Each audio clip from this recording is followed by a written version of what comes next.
खरं तर मी पुण्यामध्ये होतो, हॉस्पिटलमध्ये ॲडमिट होतो. तो जालन्याच्या धनगर समाजाच्या मोर्चाला मी निघालो म्हणून तो तिथून निघून आला.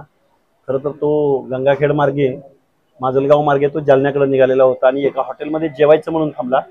जेवायला बसल्यानंतर त्याला तिथलं जरा वातावरण वेगळं वाटलं, म्हणून तो त्या हॉटेलमधून बाहेर पडायला लागला.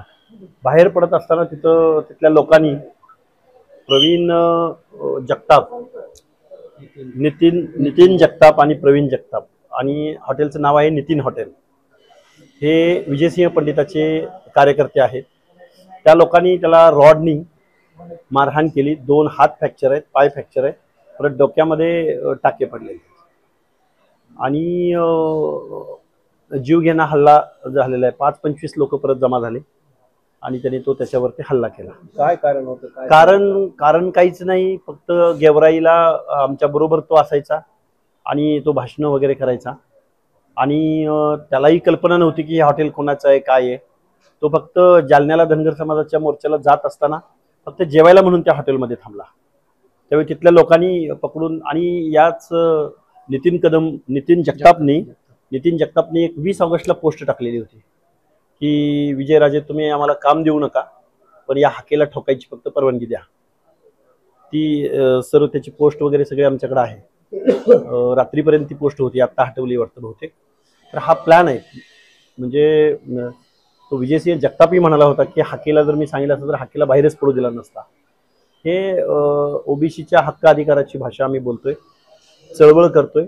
लोकशाही मार्गाने आम्ही आमच्या आरक्षण वाचलं पाहिजे म्हणून आम्हाला जर ही शिक्षा भोगायला मिळत असेल तर चळवळ लढायची का नाही लढायची, आम्ही महाराष्ट्रात राहायचं का नाही राहायचं, हा प्रश्न आमच्या समोर पडलेला आहे. कारण प्रत्येक तरुणाच्या मनामध्ये भीतीचं वातावरण आहे, दहशतीचं वातावरण आहे. आणि विशेष करून मराठवाड्यातल्या प्रत्येक तरुणाला असं वाटतंय, एका बाजूला प्रचंड या शासनानं आपलं आरक्षण घालवलंय ही भावना आहे, आणि दुसऱ्या बाजूला कोण बोलेल, कोण आवाज उठवेल, कोण भाषण करेल त्याला मारहाण करायची ही नीती इथं, म्हणजे दडपशाही आणि झुंडशाही इथं चालू आहे असं मला वाटतं. आपण काय गृहमंत्री मुख्यमंत्र्यांकडे याविषयी माहिती दिली? मी एसपींना भेटलोय सकाळी बीडच्या. एसपींना ही वस्तुस्थिती सांगितलेली आहे. कलम जेवढी कठोरातली कठोर कलम आहे तरी ते लावलेली आम्ही बघितलेले. 302 सारखं कलम लागलेलं आहे.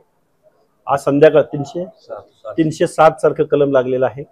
आणि कामत साहेबांनी आम्हाला सकाळी सांगितलंय संध्याकाळपर्यंत आम्ही आरोपीला अटक करत आहोत. आता isakal.com आहे देशातील नंबर 1 ची मराठी न्यूज वेबसाईट. प्रत्येक अपडेटसाठी isakal.com ला नक्की भेट द्या. आज संध्याकाळी जर यांनी आरोपीला नाही अटक केली तर आम्हाला बीडच्या कलेक्टर कार्यालयावरती किंवा एसपी कार्यालयावरती आम्हाला मोर्चाची हाक द्यावी लागेल. या लागूनच एक प्रश्न आहे, सध्या जालन्यामध्ये धनगर आरक्षणासाठी आमरण उपोषण करत आहेत.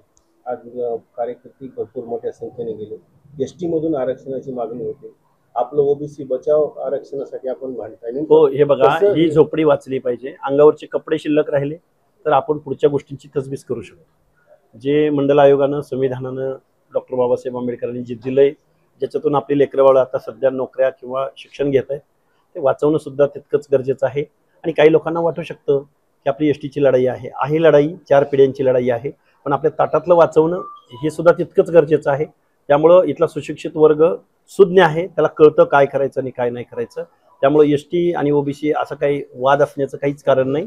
दोन्हीकडे सेम क्राऊड आहे आणि आरक्षण वाचवण्यासाठी तेवढ्याच ताकदीने इथला सर्व ओबीसी प्रवर्ग उतरेल एवढी मला आशा आहे.